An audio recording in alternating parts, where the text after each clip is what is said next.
மரபு மீறல் நடந்திருக்கு. இதுவரை கடைபிடிக்கப்பட்டு வந்த மரபை மீறி 2 முறை தேசிய கீதம் பாடப்பட்டிருக்கு. இதே கோரிக்கையை இதற்கு முன்பு இருந்த ஆளுநர் எங்களுடைய ஆட்சி காலத்திலையும் வச்சிருந்தார். ஆனா எங்களுடைய தலைவர் அப்பொழுது மிக உறுதியாக இருந்து இந்த அவையுடைய இறையாண்மையை நாங்க பாதுகாத்திருக்கிறோம். பதவியேற்பு தான் ஆளுநர் மாளிகையில நடந்துச்சு. அங்க அவர் கேட்டுக்கொண்டபடி தேசிய கீதம் வந்தே மாதரம் எல்லாம் பாடினாங்க.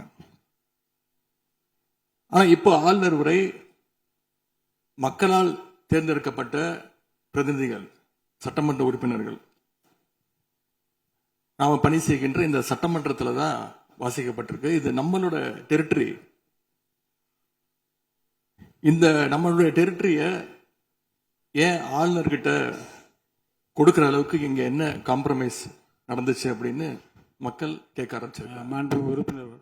மாண்புமிகு எதிர்க்கட்சி சொல்லக்கூடிய நோக்கம் தமிழக மக்களுக்கு தவறுதலா சொல்லக்கூடாதுங்கிற பதிவை நாங்கள் செய்கிறோம். எங்களுடைய முதலமைச்சருடைய எண்ணம் என்ன, தமிழக மக்களுடைய எண்ணமோ அதுதான் எங்களுடைய முதலமைச்சருடைய எண்ணம். கடந்த 3-4 வருடங்களாக தமிழ் தாய் வாழ்த்து இங்க பாடப்படல. ஆளுநரை எதிர்த்தீர்கள், வெளிநடப்பை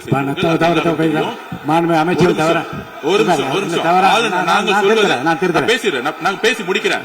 ஆளுநர் முன்பு பேசி முடிச்சேன். ஆளுநர் முன்பு மாண்புமிகு அமைச்சர் அவர்கள் ஒண்ணு தமிழ் தாய் வாழ்த்து பாடப்பட்டது. இல்ல நான் சொன்னது, நான் கருத்து என்னன்னா ஆளுநர் முன்பு பாடப்பட்டது கிடையாது. அதுதான் நான் சொல்ல வரேன். நான் பேசிடுறேன்.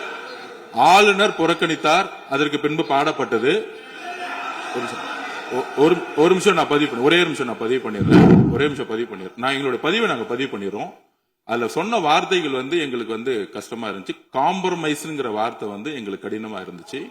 நாங்க திருப்பியும் நாங்க பதிவு பண்ணிக்கிறோம். எந்த விதமான காம்ப்ரமைஸும் கிடையாது. தமிழ் தாய் வாழ்த்தை முதலில் பாடப்பட்டது எங்களுடைய முதலமைச்சருடைய வெற்றி, தமிழக மக்களுடைய வெற்றிங்கிறத நாங்க பதிவு பண்ணி எந்த காம்ப்ரமைஸும் இங்க நடக்கல. அதை நாங்க பதிவு பண்றோம்.